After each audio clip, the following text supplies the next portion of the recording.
Ladies and gentlemen, WWE is in Toronto for Money in the Bank. Welcome back to another pre-show PLE episode. My name is Ryan. What up, Alex? What's going on?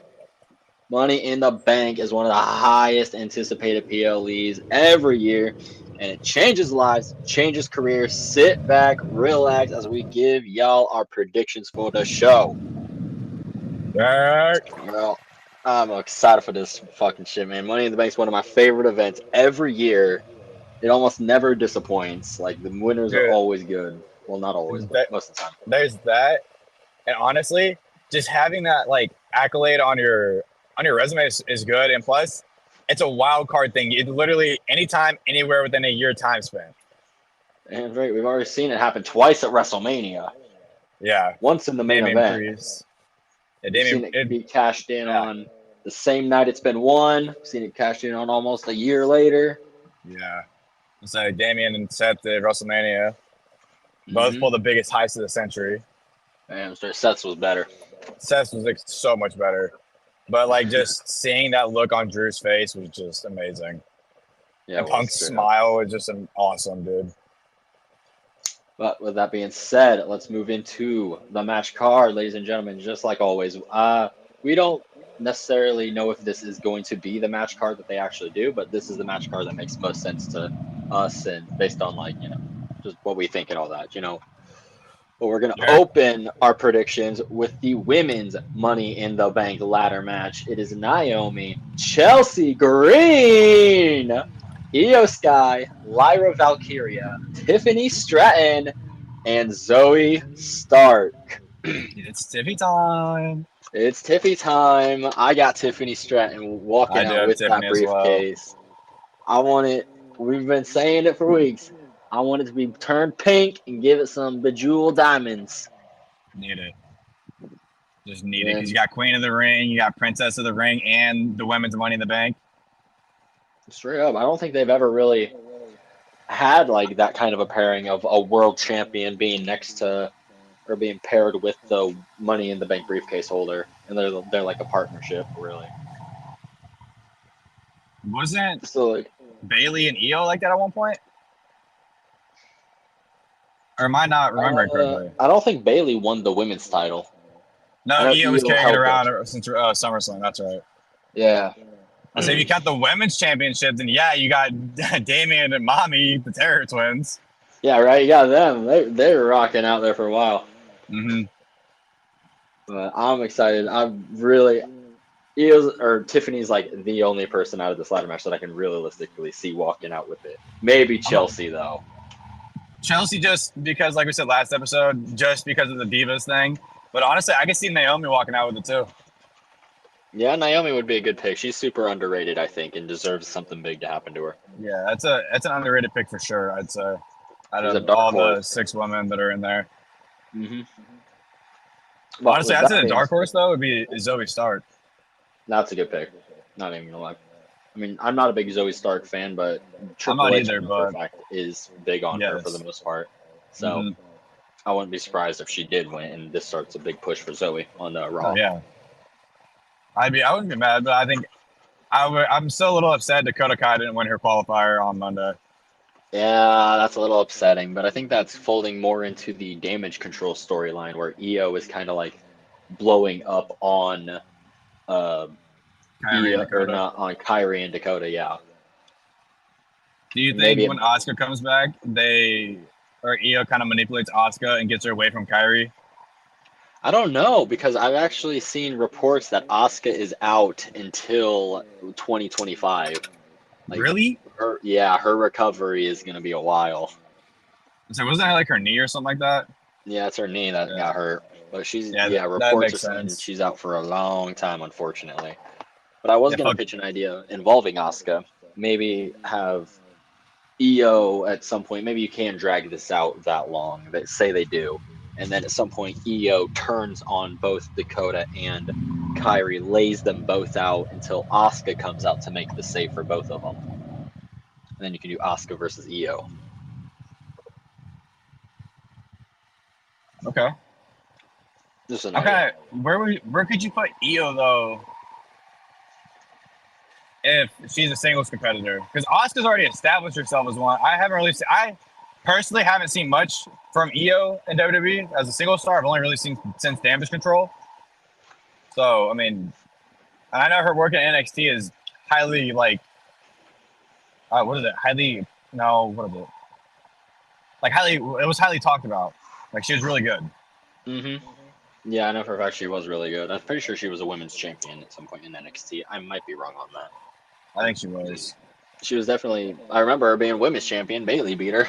Yeah, I remember that. I'd love to see her at some point in the future, in the next couple of years, win another world title to really establish herself more and just keep on having bigger matches. I mean, bad. I just like if you want another world title, then you can establish your nickname as Genius in the Sky. So straight up, put her in all the women's War Games matches still too. Yeah, constantly. That's like her stable matches, the women's. I mean, Io could set history too with this Money in the Bank match. She could be the first back-to-back winner. For the women's side, she could be. The only other person to ever do that is CM Punk, baby. Yes, sir. Yes, sir. But let's move on to the Intercontinental title match. Sami Zayn versus that dog, Braun Breaker. I have got, unfortunately, I would love to see Braun Breaker just steamroll this dude, but I actually got Sami Zayn walking out with the win. I want Braun to win. Oh, that'd be so awesome. Breaker to win. That'd be it's such a star-making performance. Do you like what they did for Brock at SummerSlam 2014? What he did, John just wrecked him for a while, where it wasn't like an immediate squash match, but it was a squash match. Yeah, that would be insane. I'd love something like that. But I have Sami actually just being able to barely, maybe with like a roll-up, or like after an outside interference that he doesn't like see or want to happen or something from like either something happens out of his control to start to set up potentially the fatal four-way between Breaker, Zayn, Sheamus, and Kaiser. Hopefully, if he's recovered in that time at SummerSlam. I think broken ribs are like 6 weeks. Hell yeah, bro! I'm really hoping out for that match. And I'm saying if he's not going to be fully recovered, it should be like right at the end of his recovery is when that match or that's when SummerSlam happens. Hell yeah, I'd love to see him like last minute insert himself in that match. Maybe they can hype up a triple threat the entire time, only for Kaiser to last minute be like, "I'm cleared, bitches, and I want in this bitch," and then he qualifies or something like that.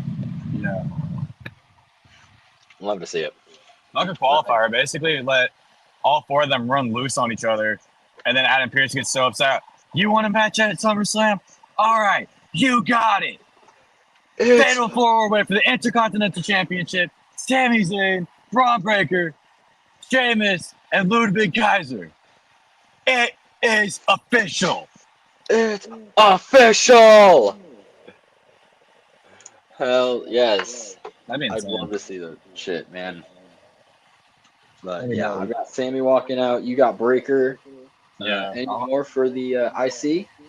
Yeah, I want Breaker to win this because, I mean, he's been terrorizing the entire Raw roster. I mean, why not just throw a title on him, make him more of a kind of, in the sense of a threat, but kind of see what he can do with the title on his waist while he's champion to see how fast you really could push him to the top and really make him a world champion. Yeah, seriously, like that was put a rocket on his back and skyrocket him straight to the moon. I mean, you could do what you did with Randy Orton. You can do the same thing with Roman Reigns. I mean, you can do the same thing with fucking Seth Rollins. Like, you can really push these young guys, and go so far with them. But I mean, right now, I mean, look at the young guys we got. We got Braun Breaker, Ilya, we got Melo, Corbin's back on the main roster. I mean, we got talent, but the only one that's really shown anything that's really pushing right now is Braun Breaker. Melo's kind of in the dark. Ilya is kind of in the dark. Corbin being back up on the main roster is kind of in the dark. I'll tell you, Gunther's up there. I don't know his age. I don't know if he'd be considered in that younger I think group, Gunther's like Gunther late 20s. I think he's like 28. Oh, yeah. I mean, the Ring General. The King General. The King General. Oh, hell yeah. He's got that match at SummerSlam, dude. I mean, whoever wins at Money in the Bank between Rollins and Priest, dude, that I hope it's a stellar match because, I mean, like I was saying last episode, And what I'll probably be saying next episode, if Rollins beats him, I mean, Damian to me is a transition champion. And I hate to say that because he's got the legitimacy to be an actual world champion. He really does. It's just like the way he carries himself and like his promo skills aren't the best. Like I don't think any Judgment Day has really good promo skills, but they're all not shit. They're not great. They're like right there. Like they're right on the cusp of being good. Dom can't get a fucking word out, so you never know. Yeah, who knows if Dom's a good talker now? We can never hear him. Yeah, we'll find out whenever he turns face. So, but if he turns heel, or if he stays heel and goes with Liv, we're gonna have some issues, and Mommy's gonna come back and start whipping some asses. Mommy's gonna come back and start whooping ass. That's what I'm saying, dude. Lay the smackdown on that jabroni. She'd be smacking. Never mind. I can't say that. That's not PG. That's not PG. That's not PG. I mean, in the sense we're not PG with the cussing, but my thought was that's not PG. Never mind. We're gonna be smacking Liv around though. Dude, they should. You know what they should do?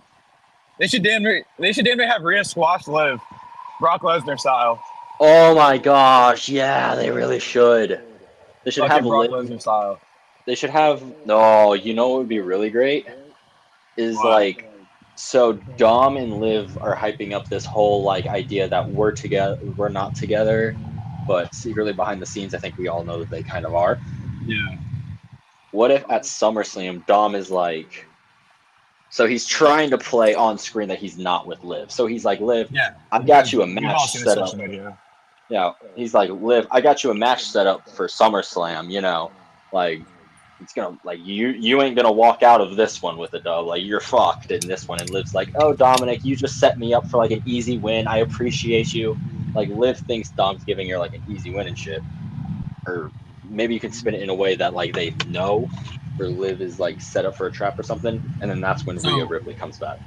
Kinda, dude. Honestly, so I like that. What do you think about adding on to the fact of keeping it a mysterious, like, oh, who's Liv's gonna be exactly. SummerSlam opponent? Like they keep them guessing, like you said, like they keep us guessing for weeks and weeks and weeks. And then finally when Liv comes out, we hear Rhea's music and this is my brutality. There's no roof on that stadium, but the roof's gonna blow off. I'm telling you. Yeah, seriously. There's no enclosed roof. It's an open stadium.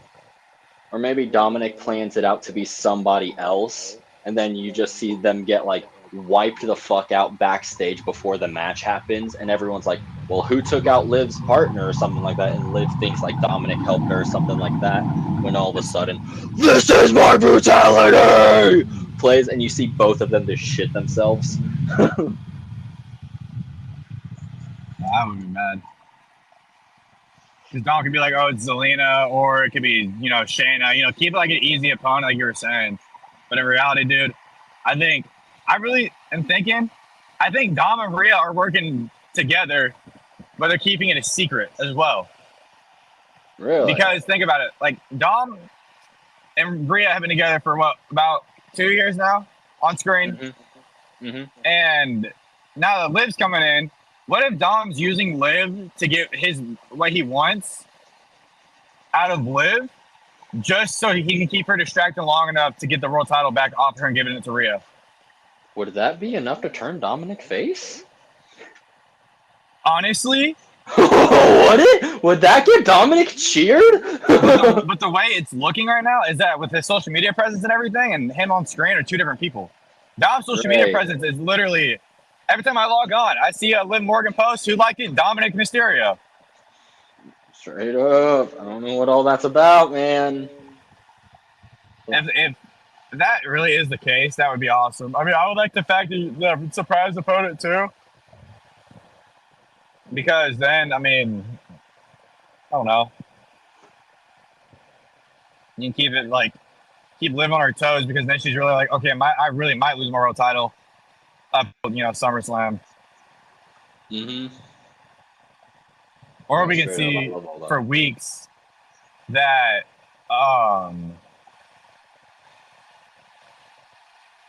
you know, Liv's getting beat up in the back when nobody knows who it is, And turns out it's Rhea been beating her ass all week, or these past few weeks. And what happens with Rhea is, so at SummerSlam, they show us on like the Titantron or whatever the big like screen is in the middle. And like they show us, okay, this is what happened these few weeks, what happened on Raw with Liv and her mysteriously being attacked. And this is where you play in, okay, now this is gonna be the mystery person Liv's gonna be fighting tonight at SummerSlam. And we see it on screen and the camera pans out just like it did with Dragon Lee and Carlito. And it's Rhea who's been beating Liv's ass this entire time. Yeah. And like I said, with the whole Dom thing, Dom, quote unquote, comes to Liv's aid. He doesn't actually give a shit about Liv. He just cares about that women's championship and getting it back on Rhea, like we've been saying for weeks, and like how Dom's been trying to prove, but he keeps fucking up. I'm just saying this at some point. I think Dom should just hit Liv with the chair. This is two matches now. This is 2 matches. The one with Becky Lynch in the steel cage, and then the match with Zelina this past the Raw. I'm saying fuck it. Bring it Attitude Era style. Bring it back. Fuck it. Chair shots to the head. Liv Morgan ain't surviving. Liv Morgan's getting that Mankind treatment from The Rock, but instead from The Rock, it's from Dominic. Just whacking shit at it. Yeah. Every hits it. Yeah. And everybody's just going absolutely nuts for Dominic.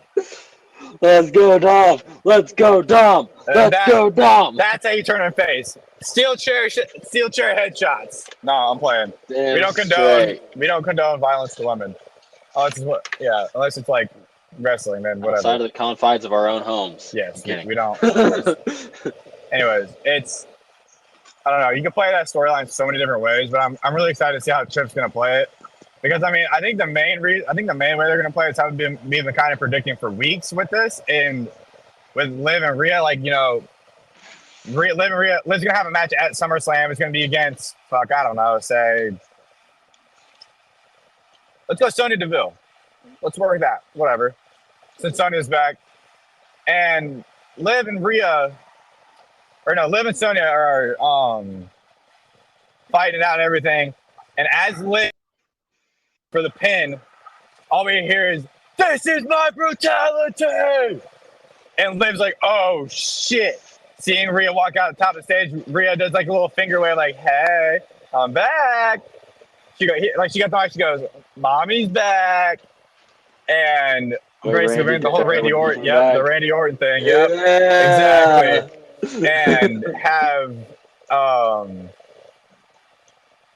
basically, make Sonya the interim world champion, or have Sonya try to pin Liv. Liv kicks out, Liv hits an oblivion, end of the match. And Liv doesn't run up the ramp to get out, she runs through the crowd because she's actually scared shitless of Rhea instead of, since she's been playing these games these past weeks.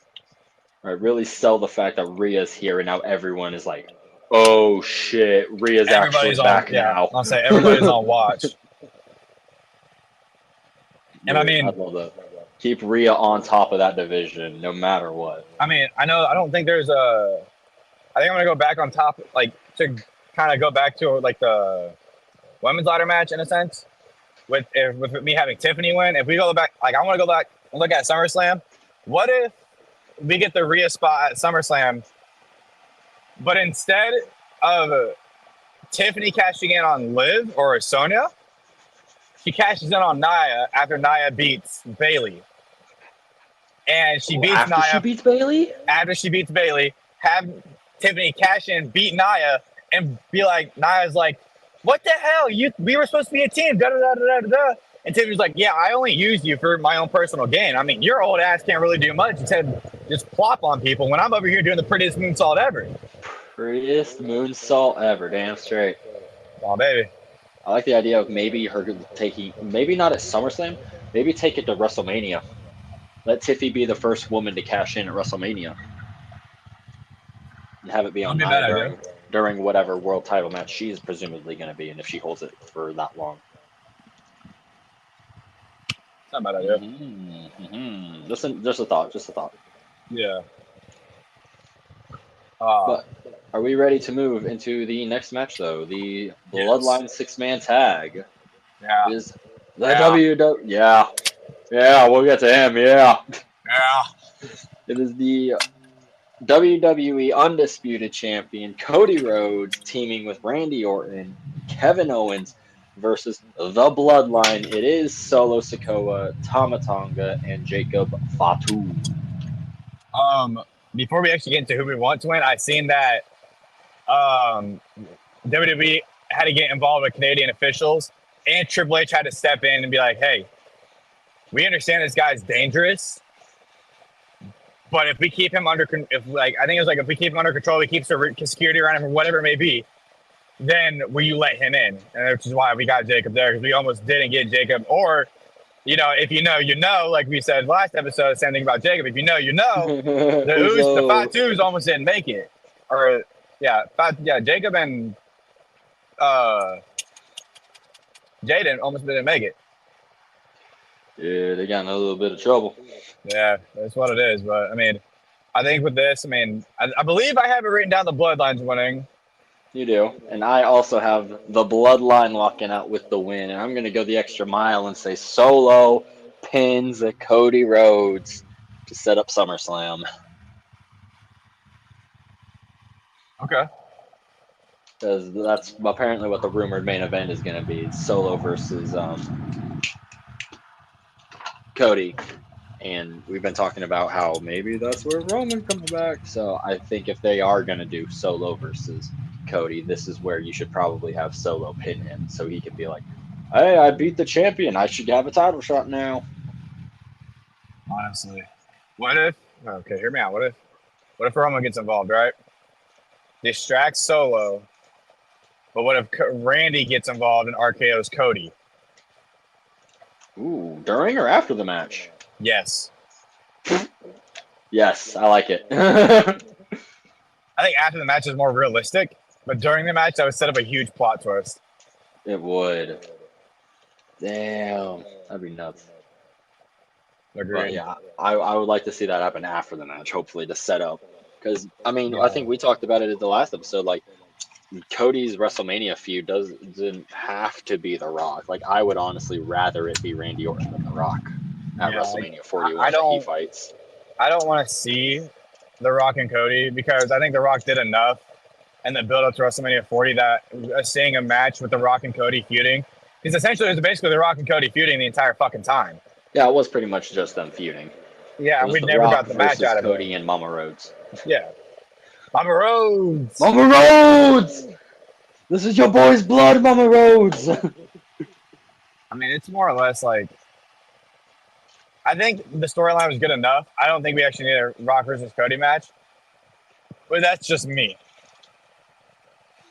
I don't know about you. Definitely a wrestling nerd because I will lose my shit when that match happens. But logically, it makes more sense to do Roman versus The Rock at WrestleMania 40. Yeah. Or 41, I'm sorry. 41. Vegas. Because that's what we're talking about next year's. Because it does just feel like we're building to the bloodline, the real bloodline civil war now.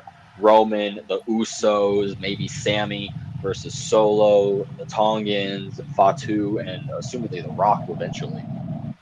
Which is where you do eventually set up Roman and Rock at Mania. Bloodline rules. Bloodline rules for the head of the table. No. Tribal combat. Tribal combat. Hell yeah. Tribal combat bloodline rules with the Ula Fala and hanging from the roof. Get it from a ladder. Hell yeah. I'd love to see Rock do some shit like that. He'd get hurt. Dude, that'd be some wild ass shit. That'd be wild. Put the Ula Fala up in the middle. Well, I do got Bloodline walking out of this one with I got Solo pinning Cody, or maybe even Jacob pinning Cody. I don't think Jacob gets that pin just yet. We'll see. Or if anything, Jacob pin like Randy or something to like boost funny? Jacob up as that enforcer character. What you got? Yeah, I think it's actually kind of funny that Tonga Loa kind of got pushed to the side as soon as Jacob stepped in. You notice that? Yeah, right. Yeah, right. But I mean, like I mentioned it a while ago. Did you ever end up going back and looking at what the Tongans did when Jacob Fatu debuted? Yeah, they kind of had like this weird expression on their face of like, "Oh shit, that's Fatu. What the hell?" Yeah, they were like, "Oh shit, what the hell's going on?" Like to me, that was like, "Oh shit, that wasn't told to us." Yeah, that was In a like an oh sense, shit, like what the fuck is he doing here? Like but I even they mean, knew how dangerous he was and they weren't expecting him to show up. oh yeah, That's I kind of mean, what I got Tama, from he's it. just a fucking animal as is. He's that the MFT, and you These got noises. Jacob as the enforcer. What the hell is Tonga Loa? He's the infamous Tongaloa, remember? Yeah, That's what they call him. I don't know what he that's actually weak. is. That's Yeah. weak. You got the new right hand man in Tama, you got the enforcer in Tonga, and then you got the new Jimmy. For real, that actually is a new Jimmy.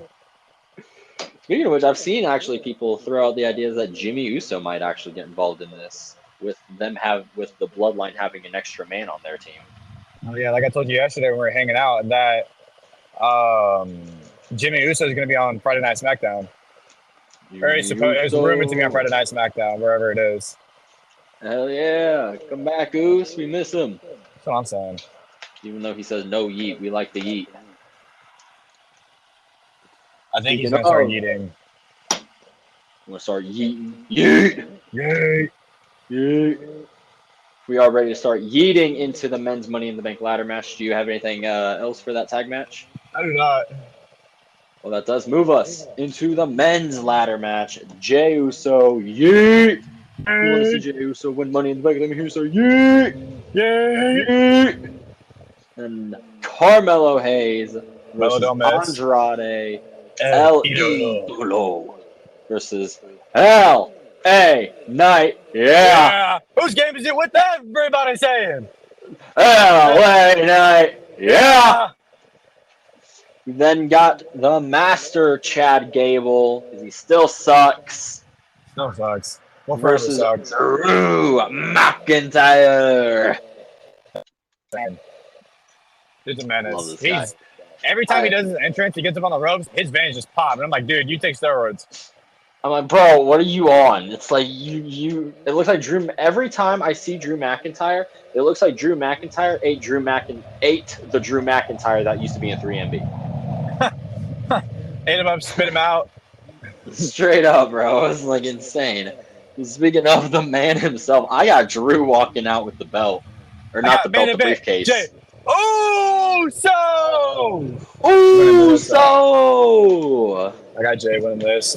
With Jay winning this, I say this kind of sets up something along the future of if, say, Drew were to win the World Championship later down the line, we could see, they kind of revisit Jay and Drew's history, or, just kind of give Jay a big moment, but make it make sense. Like, I don't know who you can really put it on right now, to be honest. That's a good point.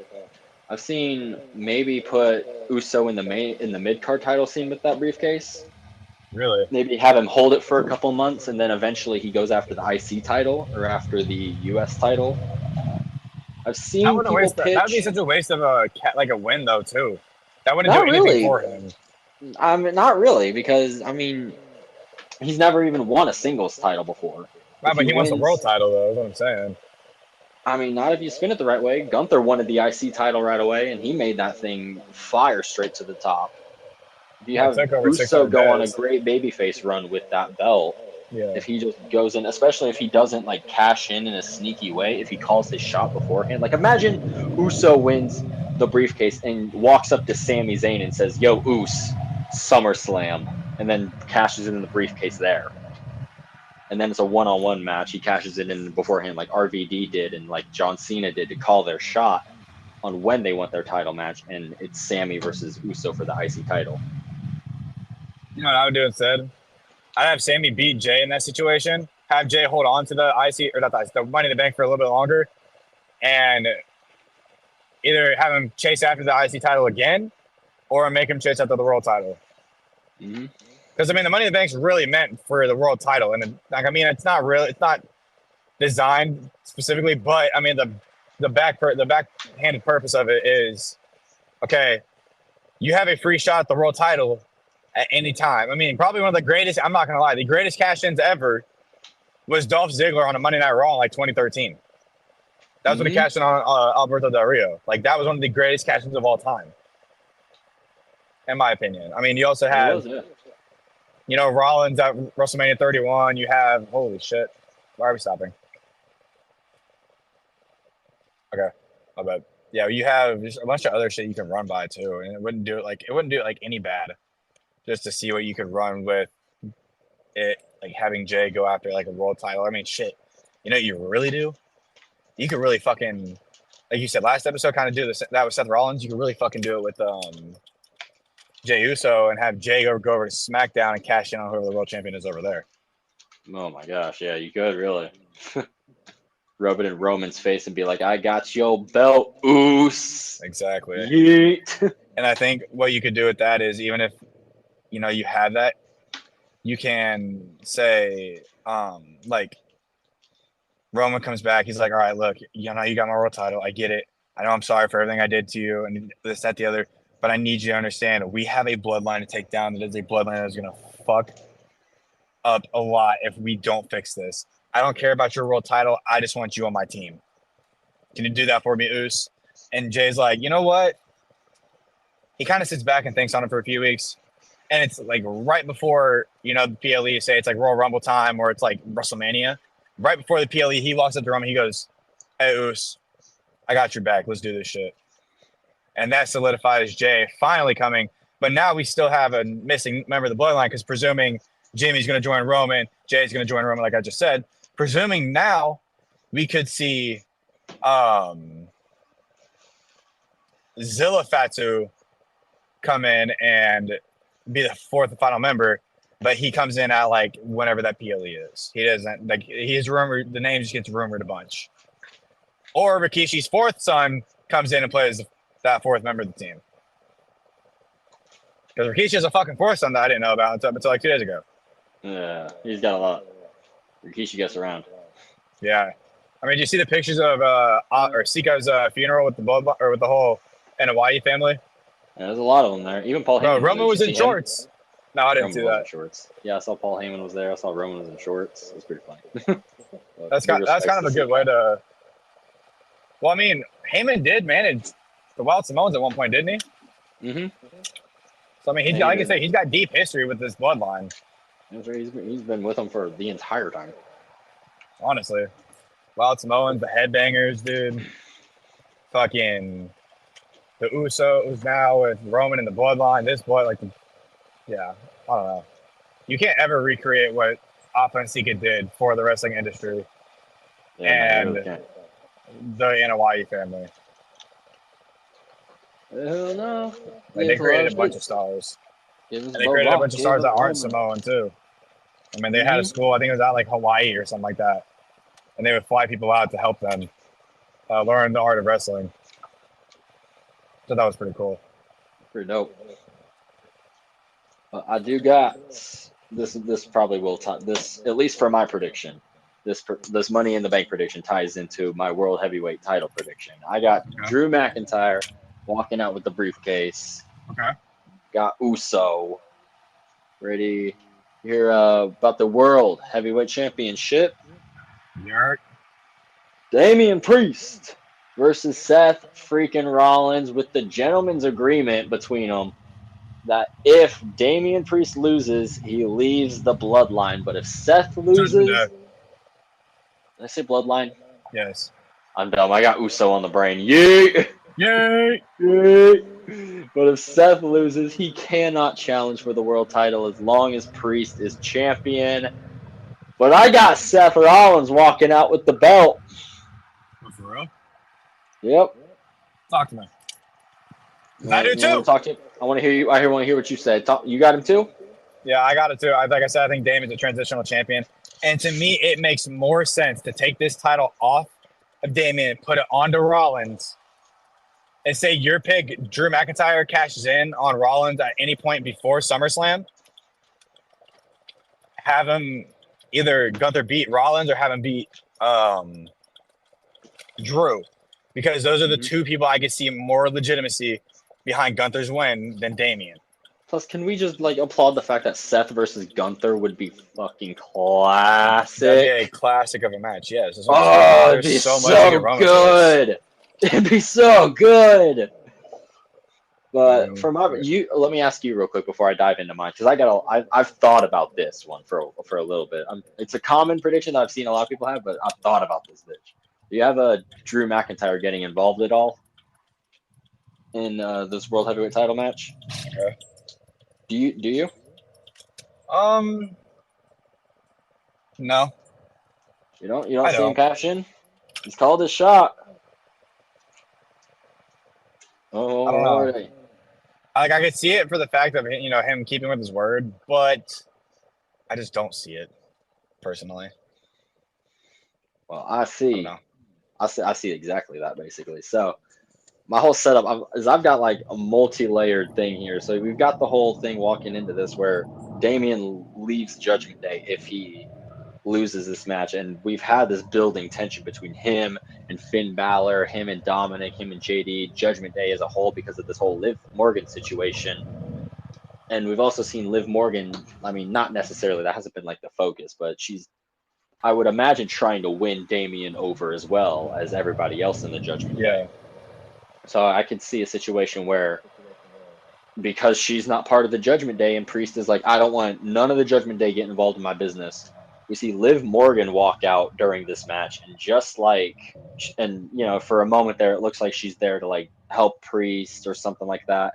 When all of a sudden he's distracted and she hangs him up on the ropes, just like she did to R-Truth for the tag team title match. Throws her world title underneath him, and Seth Rollins sees it, so he's like, okay, well, free world title, fuck it. Runs over and stomps Priest into the belt. There's a ref bump probably ahead of time somewhere, and then pins Priest right then and there for the world title. And Liv Morgan has kicked Damian Priest out of Judgment Day, Rhea Ripley's other terror twin. I like that up until you said the world title, or Seth saying, fuck it, I'm just going to use the Women's World Championship to win this. Seth and Becky have proven themselves as legitimate champions that they don't need help. They don't want help. If they get help, they're not going to use the help. Yeah, but this is also Seth's last chance. Seth's last chance as long as Damian's champion. Gunther could either beat Damian if Damian wins, or, so like I said, your prediction, Drew cashes in, and basically, boom, now Rollins stipulations up just like that, or, up like that the same night, or it's, 4 weeks later down the fucking road. Yeah. So, I mean, either way, it's not a bad idea. I like the ideas you spit out. I like the ones some of the ones you've definitely done, like more than mine. I like the idea. The idea I'm kind of trying to go down towards that, where Seth is like, fuck it, I'll just use like Liv's help. Is that I kind of want Seth to go heel now, and I really want this to be like the start of him being like, he's kind of been like, not like being mean to Damian. He's kind of been like, come on, Priest, you gotta like do this shit on your own. Like I've done it on my own. Like I've stood on my own 2 feet. You need to stand on your own 2 feet. Maybe this be like Seth, the very beginning of a Seth heel turn where he's like, okay, fuck it, I'll just win the title because I just want to win my world title and prove to everybody that I'm the damn champion because it's my belt. I brought it into the company, and the only reason that I lost it is because I decided to help Cody Rhodes, so I didn't really lose it on my own. And go through this whole narcissistic mentality role, and then when he eventually loses it to Gunther, have him completely break mentally, where he's like, what the fuck? I did everything right, only for Gunther to come in and just completely fuck me. Like, what the hell? Right, or like, I see that because then it kind of plays into how he said he wants to reevaluate himself. Right, where he kind of wants to go at this at a different angle. But Yeah, hell, I even have more into this prediction too.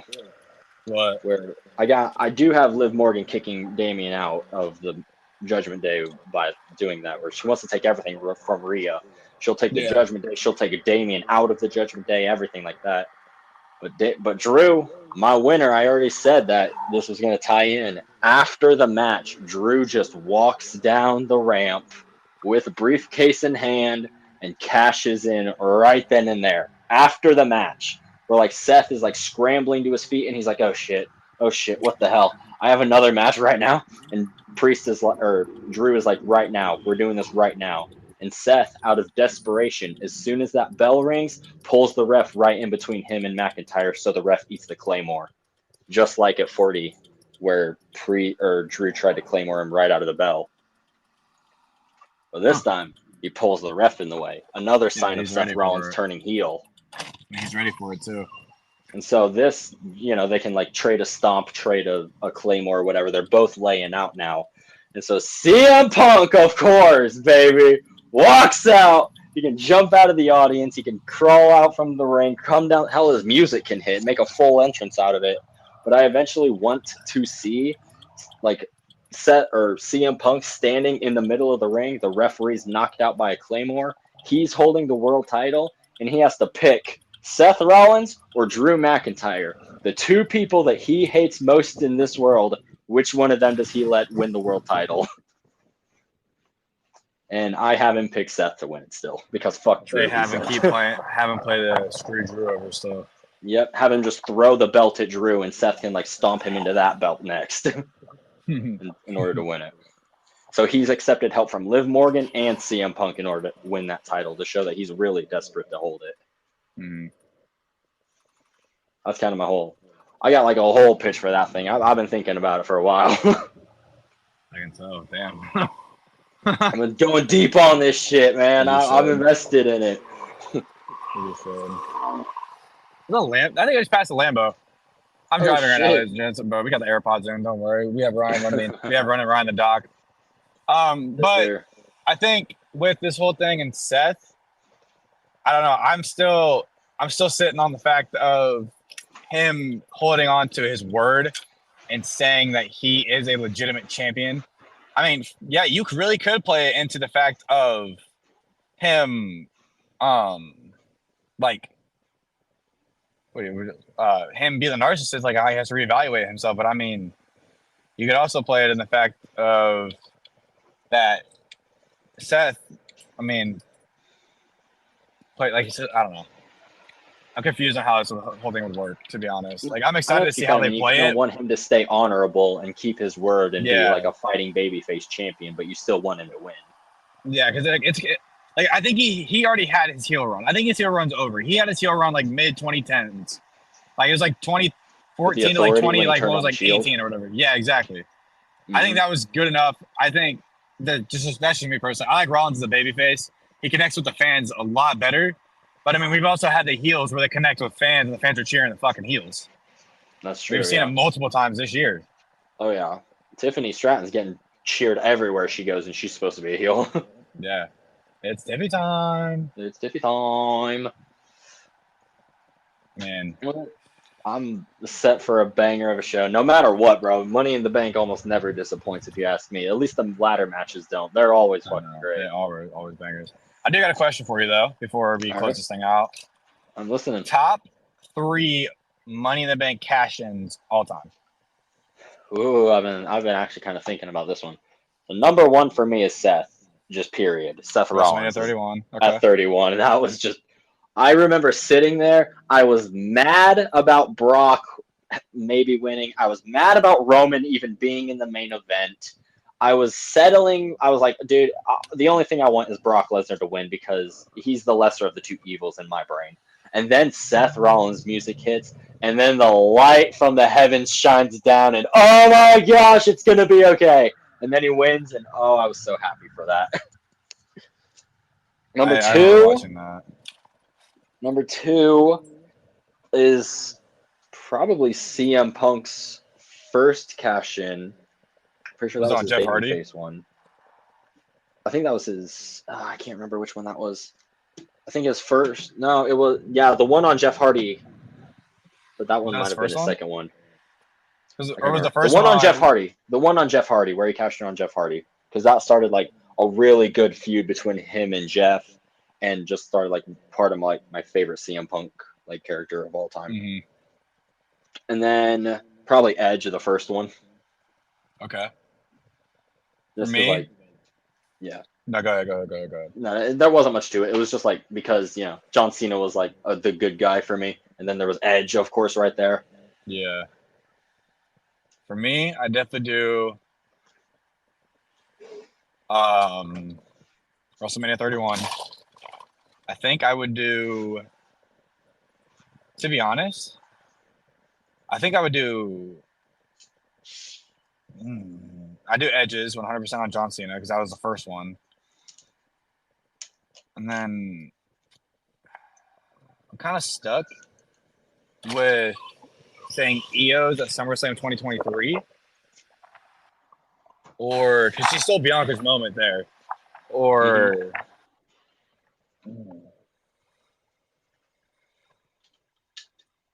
or probably my favorite Money in the Bank moment, but not cash in, was Carmella and James over. That was pretty awesome. Like the women's side. Probably my favorite men's thing was like I don't know if Jeff Hardy was gonna ever Money in the Bank match, but every time he jumped off fucking ladder, you knew he was just going through one. There was a match, I think it was WrestleMania 23, where Edge was laying out on a ladder and it was bridged across the barricade in the ring apron. And Jeff Hardy climbed this like 15-foot ladder, and Matt Hardy was just like, jump on him, kill him, not caring about his brother's health at all. And Jeff just goes for it. That was nuts. Well, another mention should be thrown out. RVD at a ECW One Night Stand, where he turned the entire crowd against John Cena. The entire crowd was already against John Cena going into that. Not a good point. There's no against for that man. Yeah, if John Cena was not winning, and or where they were, there was no shot that place was going to be left standing by the time the PLE was or the pay-per-view was over. No shot. ECW fans are a different breed. They're like Philadelphia Eagles fans. I mean, granted, ECW did start in Philly, so I'll give it that. Yeah, they are the same. Really, the same set of fans. Essentially, yeah. Good. Oh, man. I mean, shit. I think with all of this being said and Money in the Bank, I think we're in for a banger of a PLE. And we go from there to see what happens on Raw, really, because Raw is going to be the next thing after our post show that we cover and SmackDown, and we're going to see how it all plays out. Hell yeah, dude! So, I'm hoping to see this. I didn't really touch on this, and during the men's ladder match, I hope to see the Wyatt Six at some point appear, and hopefully do something with Chad Gable in the ladder match. Maybe Nikki Cross comes in, pushes him off a ladder, or something like that. Hopefully, something happens with Chad and them. Yeah, I think honestly, you could really bring in a lot. You can bring in Jimmy helping Jay. You can bring in the Wyatt Six, screwing over Chad. You can bring in CM Punk screwing over Drew. You could. Who else in this match? Logan Paul screwing over LA Knight. Yeah, Logan Paul screwing over LA Knight. You could have a lot of that. You could have so much, but I feel like that would take away from the spectacle of the match, which I don't think is what really like do. A perfect situation you could set up with that, where say the Bloodline or somebody comes from there, takes out Jey Uso, Andrade gets taken out by what's his name, Santos, and them, because he's been kind of feuding with them on SmackDown a little bit. Yeah. And then LA Knight gets taken out by Logan Paul. Chad Gable gets taken out by the Wyatt Six. Drew McIntyre by CM Punk. And then Carmelo Hayes just climbs the ladder because no one's after him. And then he grabs the briefcase. Melo in the bank. Melo in the bank. I don't know how I feel about seeing Melo in the bank, to be honest. I mean, I don't know about it. I don't think it's time. I don't think it's time for Melo to hold a world title yet. Maybe US or something at some point. He needs the US. I think him and LA Knight should go at it because, I mean, now, if you really wanted to do it, you could really just say, fuck it, put Melo in a US title match against Logan Paul and LA Knight at SummerSlam, because now you have the biggest megastar in WWE, you have the internet star, and you have him. And Melo don't miss. And Melo don't miss. Melo does not miss. Hell yeah. Well, with that being said, do we have anything else for the Money in the Bank pre-show before our predictions, Alex? I do not. All right. Well, thank you, ladies and gentlemen, for listening to another episode of the AR Wrestling Podcast, where in this one we just went over Money in the Bank. We're ready for this PLE. I'm excited as fuck. It's my favorite every year. Make sure y'all follow us on Twitter. It is AR Wrestling _. Our Instagram is AR _Wrestling _. We are on Spotify, Apple Podcasts, and iHeartRadio at AR Wrestling Podcast. Our YouTube is AR Wrestling. Make sure y'all subscribe. And we will catch y'all next time. Thank you. Thank you.